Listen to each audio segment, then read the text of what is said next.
The other day, Jenny and I went to the doctor. Nothing's wrong. We just went to the doctor.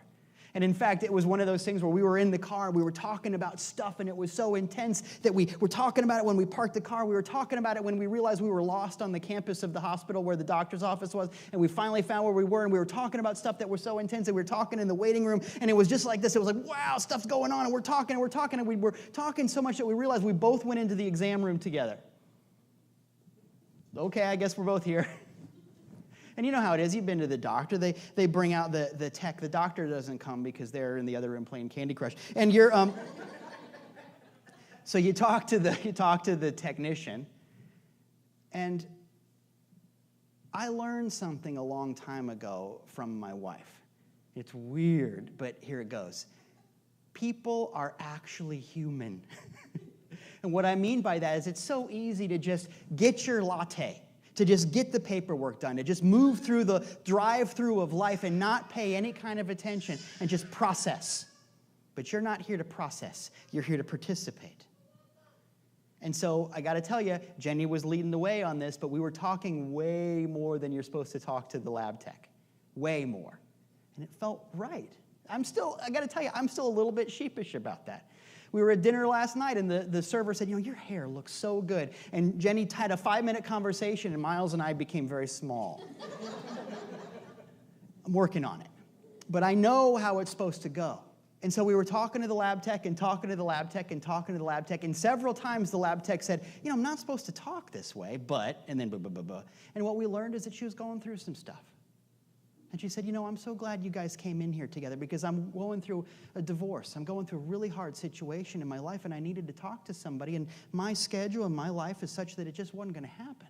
And here you are. Thank you so much. And it was just so beautiful, just in that moment. And I'm not saying the Red Seas parted, but it was the beginning of a human moment, an authentic moment, a brunch moment. We brunched with that woman for a moment. And then we did the doctor stuff, and we went out, and you know how it is. You go to the table, and you fill out your paperwork, and you schedule your next appointment, and there's usually candy, which is why I go. And the lab tech came out, and she said, I'm not supposed to do this either, but can I have a hug? And she gave my wife a hug, and she gave me a hug, and we found a way to let her know in that moment that, and she had shared some stuff with us, and we said, you know what you're doing is heroic. You're on the right track, and it's going to be okay. Can you do that for somebody? What if you're exactly where you need to be? What if you're exactly where you need to be? Jesus fed everybody, and they sat around and they ate, and he kind of said, how you like it? Pretty good, right? And then he said this weird thing. He says, if you love me, feed my sheep. Okay, Jesus. Then he said it again. A little while later, the conversation goes on. He says, do you love me? If you love me, feed my sheep. He ends up saying it 3 times. Now, he says it 3 times, partly because he's got good reason to believe that if he turns his back, they're going to be back in the boat again. But he also says it because, remember, this isn't a story about something that happened in the past as much as it's a story about you. It's okay, whatever you're going through. It's okay if you have to go through it a few times. Spirit will keep asking you the same question until you can deliver an answer that comes from your heart. And it takes just as long as it takes. Don't beat yourself up about it. It's okay. The poem will go on until you get the emotional connection and then you reach the next stanza.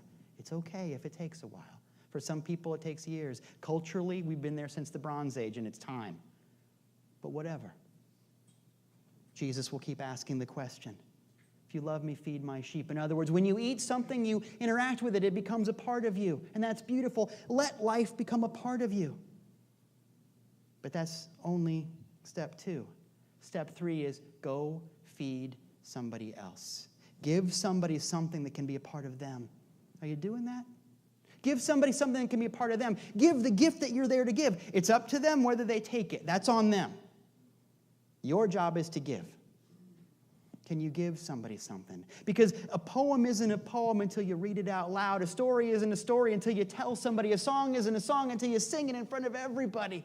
You are here to share your art, your music, your story. You've got something to give. The world changes not when we go to a seminar or to church or to read a book or to listen to a tape that sounds good. That's just good going by. I'm going to get on the bus as it passes and take us where it leads. It's time to share something that's going to set somebody free. Because, after all, freedom is a choice. Thank you very much.